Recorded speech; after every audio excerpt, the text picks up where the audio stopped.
अस्सलाम वालेकुम व्यूवर्स, आप सबको हमारे YouTube channel doctor Shahid Nadeem पर बहुत बहुत खुशामदीद। जिस तरह कि आप लोग अपने सामने स्क्रीन पर देख सकते हैं कि पीएमसी की जानिब से एक पब्लिक नोटिस जो है वो इशू हुआ है फॉरेन मेडिकल ग्रेजुएट्स के हवाले से। वो नोटिस क्या है जानने के लिए हमारी वीडियो जो है मुकम्मल देखिए।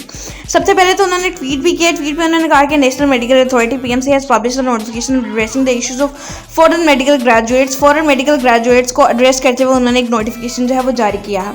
नोटिफिकेशन इस टाइम आप लोग अपनी स्क्रीन पर देख सकते हैं। इशू था मेडिकल ग्रेजुएट्स का। उन्होंने कहा था कि हमारे फला मसले मसाइला, हमारा एनएलई का मसला है, एनएलई के परसेंटेज जो है वो कम की जाए, या फिर एनएलई के जो एग्ज़ाम्स जो हैं वो फिर उसका क्राइटेरिया जो है वो चेंज किया जाए। वो एक स्पेसिफिक टाइम रख दिया जाए कि उस टाइम तक जितने मर्जी एप्लीकेंट्स जितनी मर्जी जो है बार जो है वो टेस्ट दे सकते हैं, वो उन पर वो क्वालिफाई करते हैं या नहीं करते। लेकिन आपने 3 बार रखा हुआ है कि सिर्फ एनएलई एक शख्स जो है वो 3 बार दे सकता है, इससे ज़्यादा बार नहीं दे सकता। ये क्राइटेरिया जो है वो आप चेंज करें।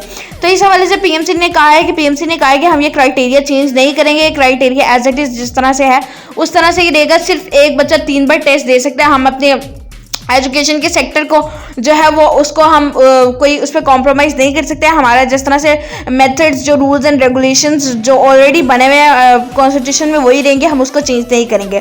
फिर उन्होंने फॉरेन ग्रेजुएट्स ने और भी क्वेश्चन किया। उन्होंने कहा कि हमारे जो एनएलई के फॉरेन ग्रेजुएट्स ने कहा कि लाइसेंस जो है उन पर क्वेश्चन किया कि वो किस तरह से सोल्व होंगे। उसके बाद उन्होंने परसेंटेज पे कहा कि आपने परसेंटेज जो है वो एक 70 रखी हुई है। 70% से कम वाले जो है वो पास अगर नहीं करेंगे या 70 से कम परसेंटेज वालों को जो है वो लाइसेंस ही प्रोवाइड नहीं किया जाएगा। तो पीएमसी ने इसका भी जवाब देते हुए कहा, पीएमसी ने कहा कि हमारा हेल्थ सेक्टर किसी भी मुल्क का हेल्थ सेक्टर जो है उसका बेहतरीन होना बहुत ज़्यादा ज़रूरी है।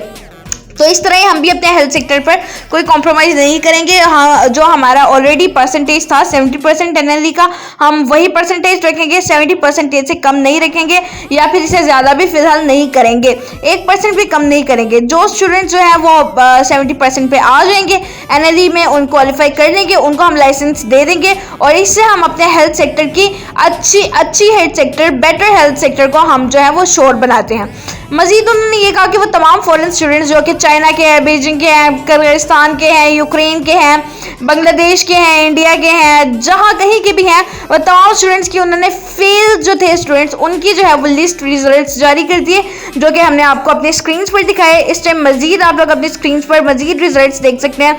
ये तमाम एंड वाले जो स्टूडेंट्स थे ये एब्सेंट थे, जो कि पेज नंबर 36 और 37 पे उन्होंने जो है वो बताया है। ये वाले स्टूडेंट्स एब्सेंट थे। बाकी जो स्टूडेंट्स, जो फेलियर स्टूडेंट्स की भी हमने पूरी लिस्ट आपके सामने इस टाइम जारी कर दी है। मजीद ये कि आपने अगर ये पूरी फाइल देखनी है तो पीएमसी के ऑफिशियल पेज पे पूरी फाइल पीडीएफ में प्रोवाइड की हुई है उन्होंने। आप प्लीज़ वहाँ जाएं और पूरी फाइल चेक करें और अपना नाम भी चेक कर लीजिएगा। थैंक यू, शुक्रिया।